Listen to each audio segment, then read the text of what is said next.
Hello and welcome to the podcast on a lockdown series, where we're all sitting, or should I say, stuck between the four corners of our house, absolutely doing everything and nothing at the same time.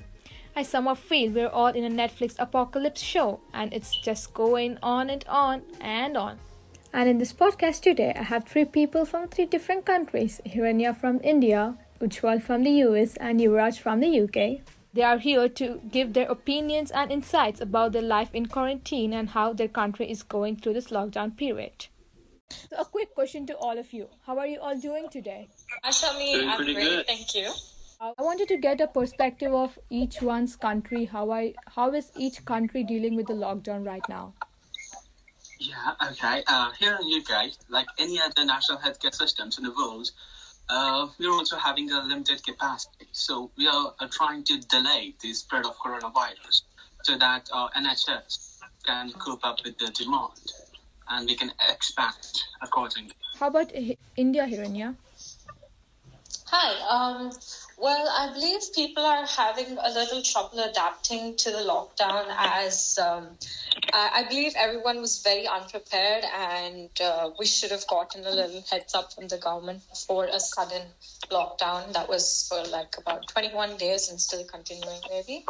I think right now people are handling it well, but I think the whole credit should be given to the medical system here as well. So. That's great. How about the US, Ujwal? Sure.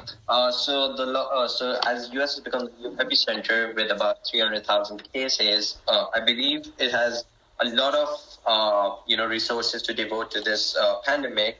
The government devoting trillions of dollars to fight this. As on a population level, I would say people have been taking it in the sense people are way more, people are following the rules, following the guidelines set by the government. So everyone is trying to, constrain it into a particular space as much as possible. I being in Boston, very close to the new epicenter, that's New York. It's way more stricter here because the government has set new policies and you have, even if you go out, there has to be a minimum physical distance. You have to maintain with people nearby you. So I believe it's new, but I believe that together with the government and with everyone, standing in unity, we would be able to fight this.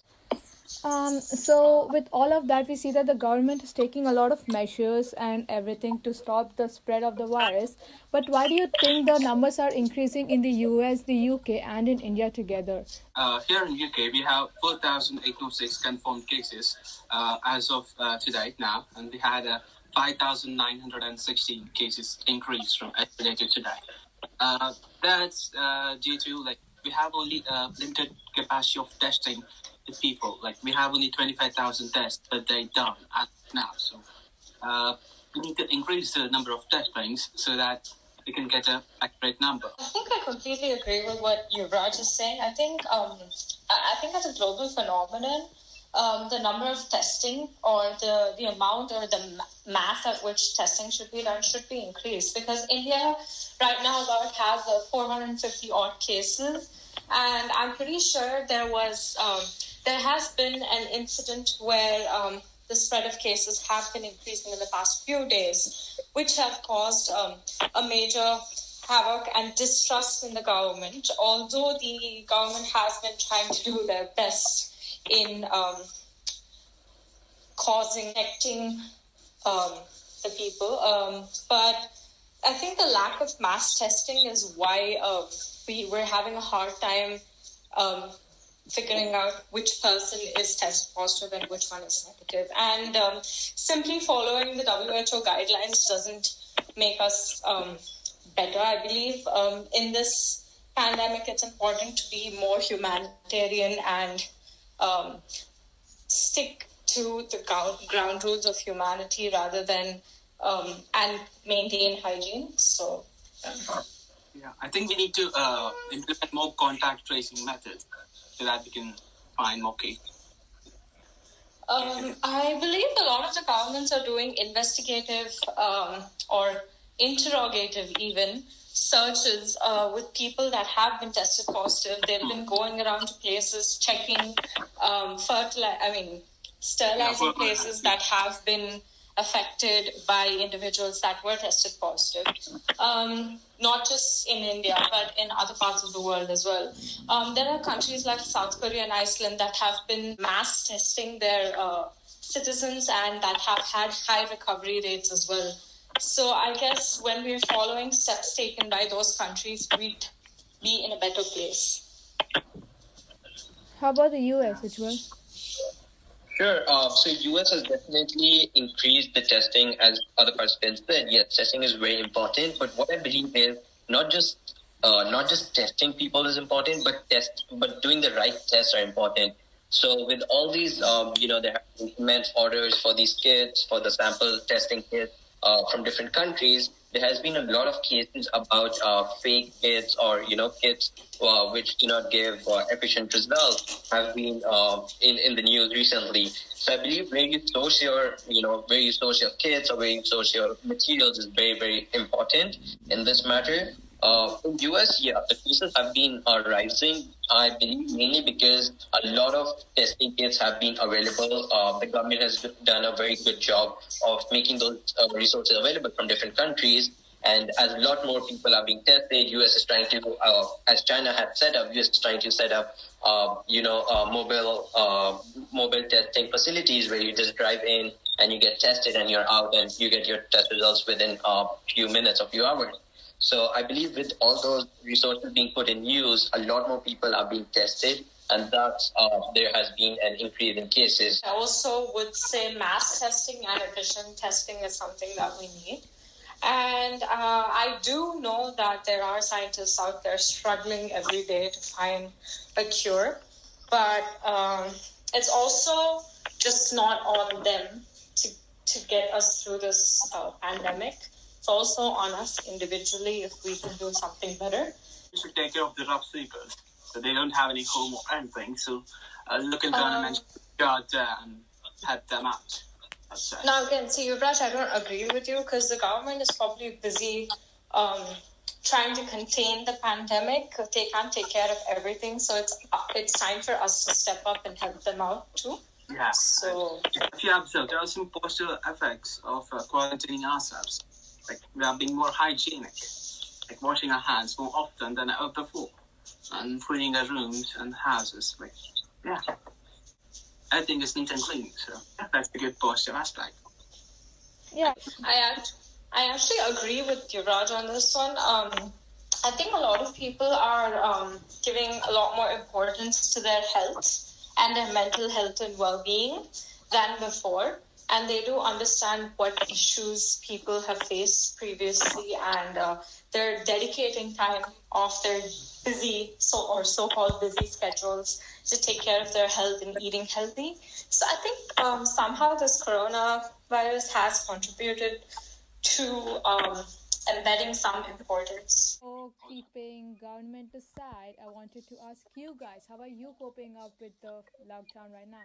Picking up new hobbies or testing out new things has been like one of my main key areas where I spend most of the time during the day. How about you, Hiranya? Well, I usually plan out my day and try to follow a set schedule so that I know I'm spending my time wisely. I spend time with my parents.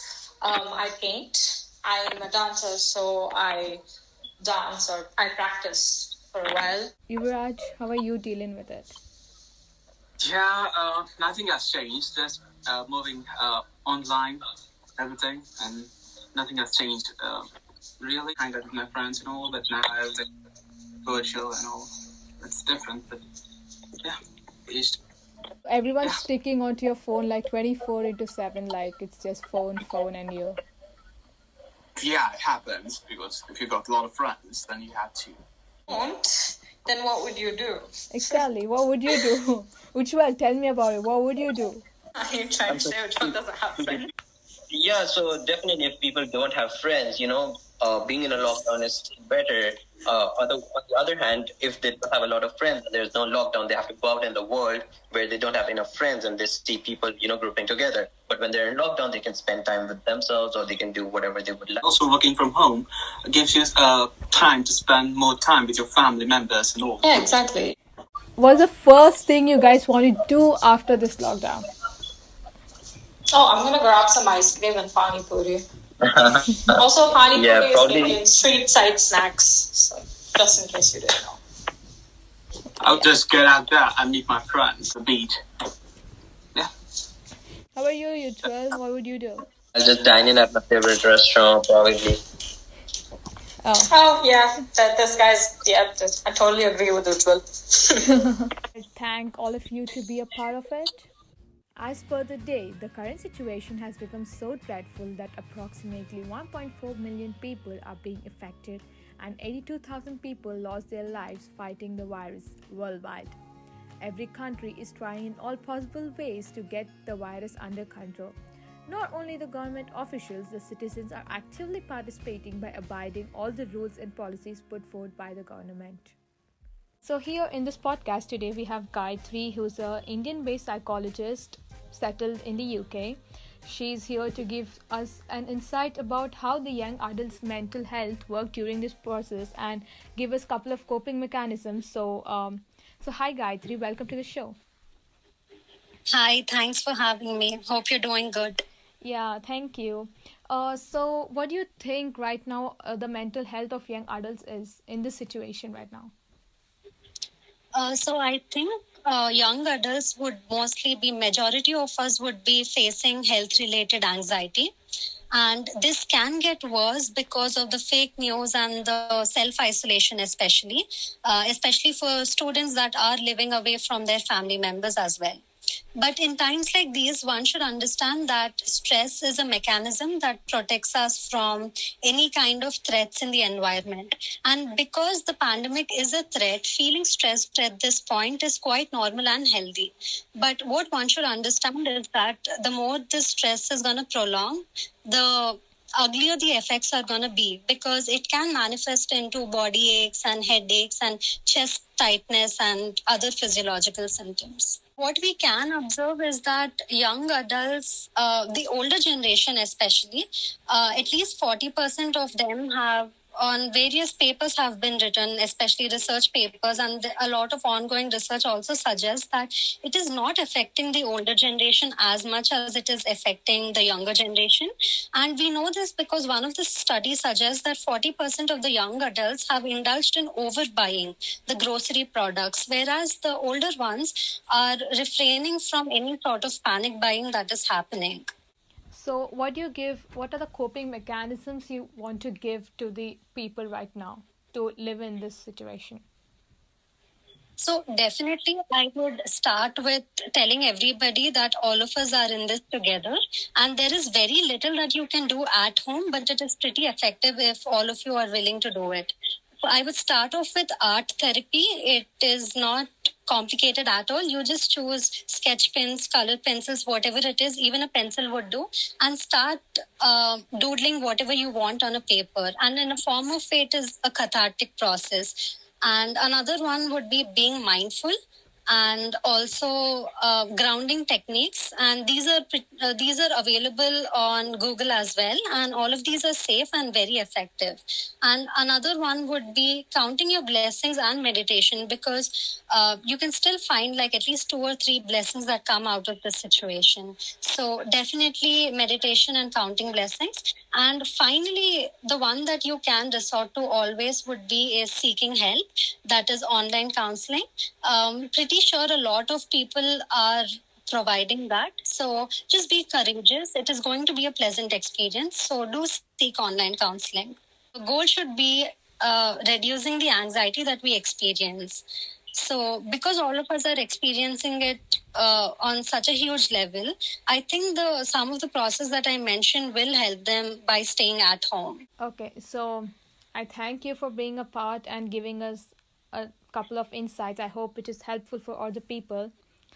So, yeah. Thank you so much. The unprecedented and uninvited COVID-19 has wreaked havoc in most of our lives, unless you manufacture sanitizers, of course. While a lot of aspects of human life has been forced to hit the refresh button, it is more important to stay cautious and follow instructions. Stay home, stay healthy, and stay safe.